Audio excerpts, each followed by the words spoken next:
Okay, good day and welcome back. And as you can see, the 335 is actually taking in some sunlight. So, we did get the engine rebuilt. We did get it to hold water. We do have it all sealed up. And okay, before I finish buttoning it up, I wanted to take an opportunity to show you kind of some of the issues that I had with getting all these water pipes sealed up. So, in the last video, you remember I had fluid draining down the side from in between these jugs, and I tore it all down, and I assumed that my problem was right here in that water passage. So I pulled that apart. I put a new O-ring on the inside of this one because I could see that there was a little bit of drainage down the side of this block. And then I put it back together. I didn't put the tappets in. I just put the exhaust on, got it all torqued down, and then filled it. And when I filled it, I had the same problem where I was getting drainage down in between. And this time I thought, well, let me take the exhaust off so that I can see this better. And I didn't see any dripping or anything coming from this.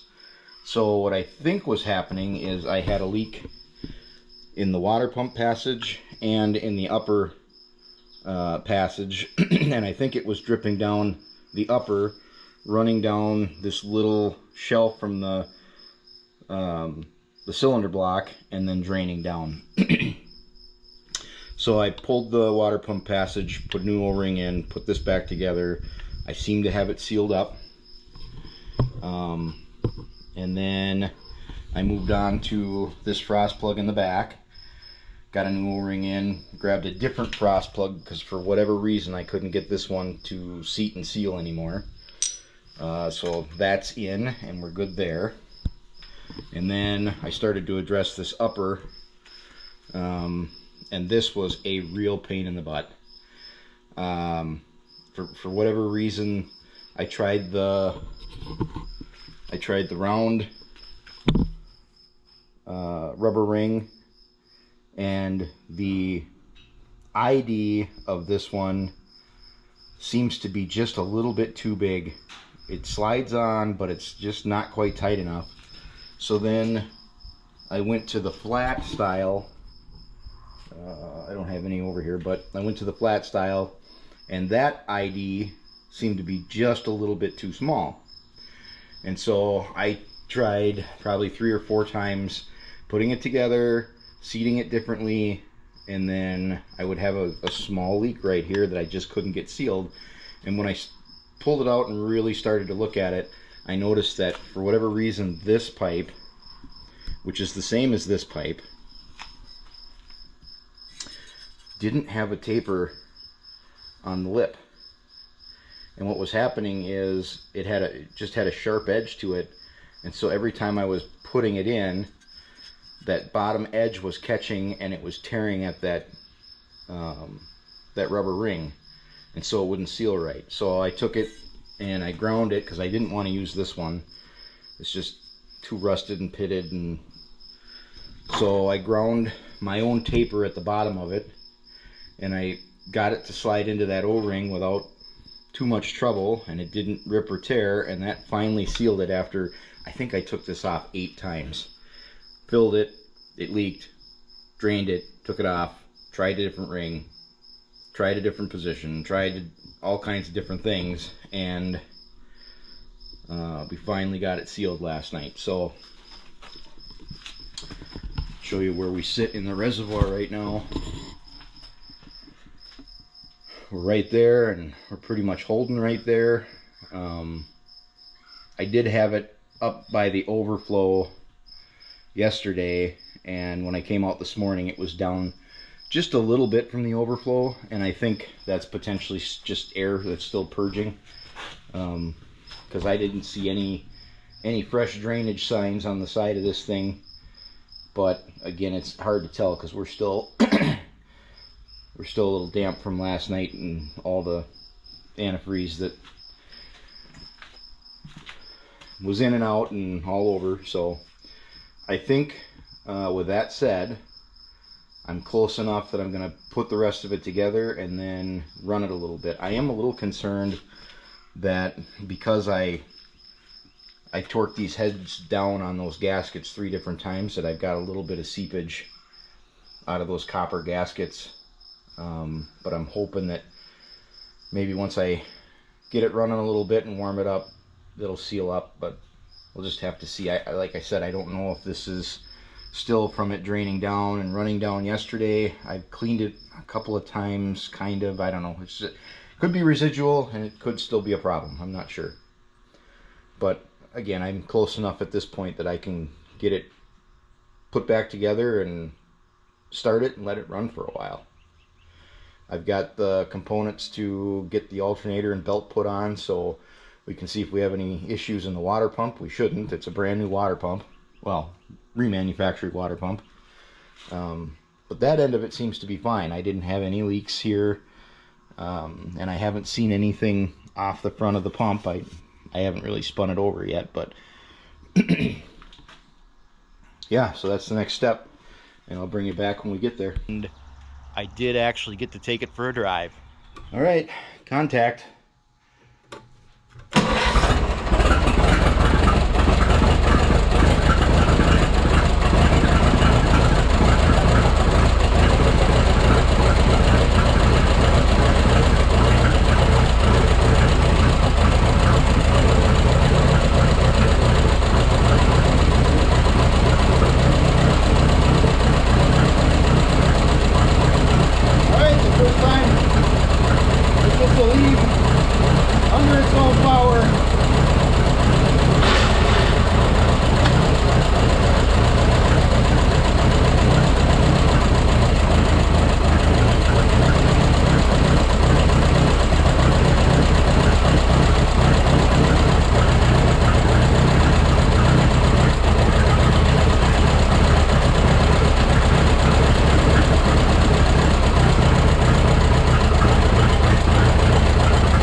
Oh no.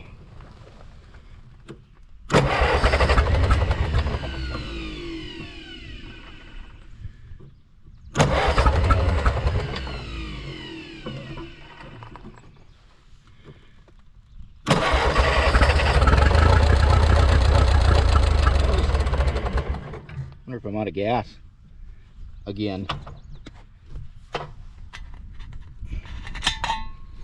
Yep, that'll do it.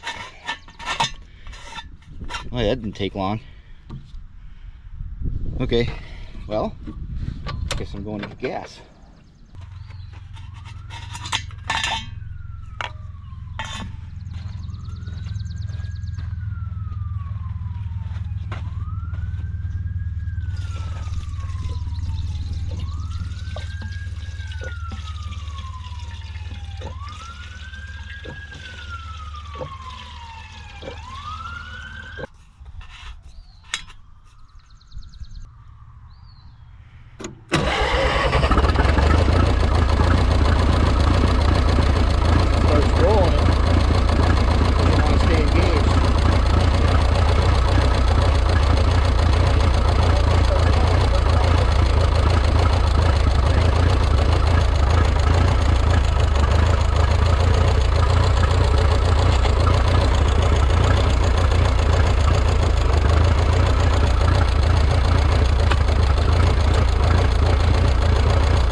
says it's at,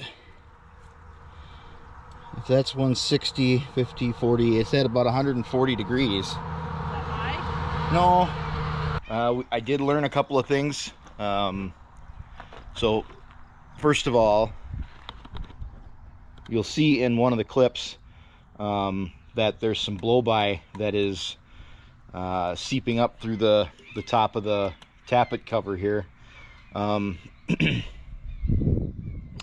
I'm pretty sure that I may have a cylinder wall that is a little bit out of spec or something like that, to where I'm getting exhaust down into the crankcase. It's seeping back up through the tappets, or through the bore for the push rod, and then seeping out the top.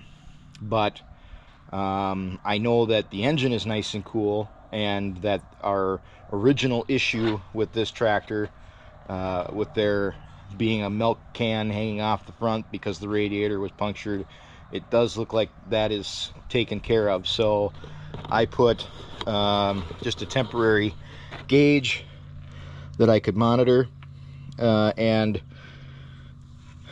the temperature while idling and not moving is at about 140, it crept up to about 150 at one point. But then when I put it into gear and actually start moving and air starts to flow through the fins of the radiator, I can actually see the temperature pull back down to about 130. So that's working exactly the way that it should, which is awesome. So then some of the other things that I noted that I'm going to have to try to correct are, I go around the other side of the tractor. When I worked on the transmission, I had this spider gear and clutch pack set to where it was snapping in and holding and snapping out, and you can see it snaps in and holds just fine right now. As soon as I put the tractor in gear and actually start to roll, it drops right down. So I'm gonna have to take this plate off again, or even maybe just remove this plug. I don't remember if you can get in to adjust that spider gear from that plug or not. I might have to remove this whole plate, but get back in there and retension that, so that hopefully I can get this thing to stay up on its own, because it's wanting to drop. So that was issue one. Issue number two is it was not really running right. It needs to be tuned a little bit. I either need to play with the timing just a fuzz. I did take the tappet cover off and readjust all the gaps on my tappet after it was warm, and there were a couple that were a ways off, so hopefully that helps. But it just didn't quite seem to be firing quite right. So that's thing two. Another thing is the PTO clutch. So again, when I had it apart, you can see right now it's free, right? So the PTO shaft and the belt pulley both turn together, but they're not locked into the drive of the tractor. Snap it in, now they are. Now the whole engine will turn if I can crank that over, but I can't do it one-handed. But even though it releases, when I put the tractor in gear and I'm running, it's spinning. It's not released, and I'm not sure what that's about. If those copper friction discs just are packed a little too tight together, and yeah, I'm not sure what's going on there. The clutch wasn't bad. I'm pretty much right at the bottom of it, so it engages right about there, so it's not bad.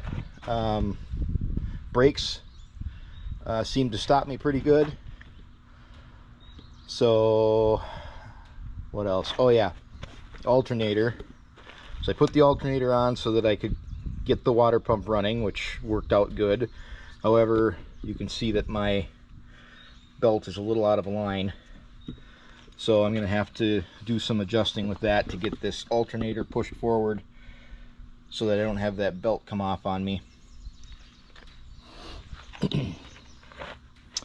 But aside from that, I'm going to do some of these fine-tuning things and then run it around some more and just keep working the little bugs out of it. And once I'm satisfied, then I will move on to the fuel tank and the exhaust. And once I've got that done, then I can start to think about putting it under paint. So yeah, all in all, super exciting. Later today I am going to put some fluid in the 3-point in the hydraulic lift here and see if that functions. I didn't fill that. I wanted to wait until I had everything else figured out. So later on today I'll put a little bit of fluid in there and see what I get out of that.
There, sounds much better after advancing the timing a little bit. Much better. Okay, I put a little bit of hydraulic fluid in the 3-point. We're going to see if we get anything out of it.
right, at the end of the long weekend, what do we know?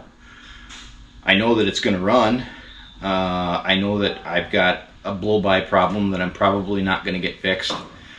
I know that I have seepage coming from those head gaskets, seeing as I torqued them down 3 separate times. So I do have a little bit of antifreeze seeping out of those gaskets, and so I am going to order a set of head gaskets and redo it again. But with everything else sealed up, and with the fact that I'm not going to have to touch the lower portion of the engine, and if I can help it, I'm not going to touch the upper radiator pipe. Now that I finally have it sealed, we'll just strip it down, put the new gaskets in, put it back together, and hopefully that will take care of the seepage issue. And once the engine's sealed up, I can live with the blow-by issue. It's just going to be a show tractor. We know that the 3-point works. After I fix the leak, we also know that I apparently can't braze. I don't think it's that I can't, I just don't think I realized how extensive that crack was. So we'll get that solved. I still have the anti-torque lever, the adjustment to the disc pack, so that the anti-torque stays locked in when it's supposed to. That bolt that I found on the side that does open up to that anti-torque adjuster, and I tried getting a screwdriver in there, and it's really not moving well. So as long as I don't have the fuel tank and stuff on yet, I'm probably just going to take the steering column up. I don't have to go very far with it. I probably don't even have to take the steering wheel apart or anything. I can just take the bolts loose, get it up and over far enough that I can access from the top, and then I can get that solved.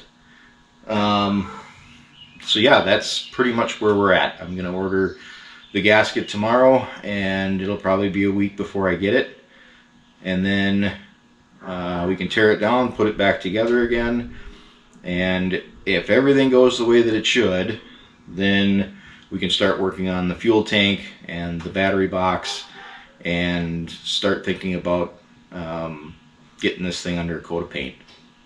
So for all of you that have subscribed and are following, I appreciate it. If you haven't been following the 335 project, I've got the ZAU project and the RTE project that it's all going to get hit on this summer, and there'll be plenty going up so that you can follow the projects. And mosquito, got him.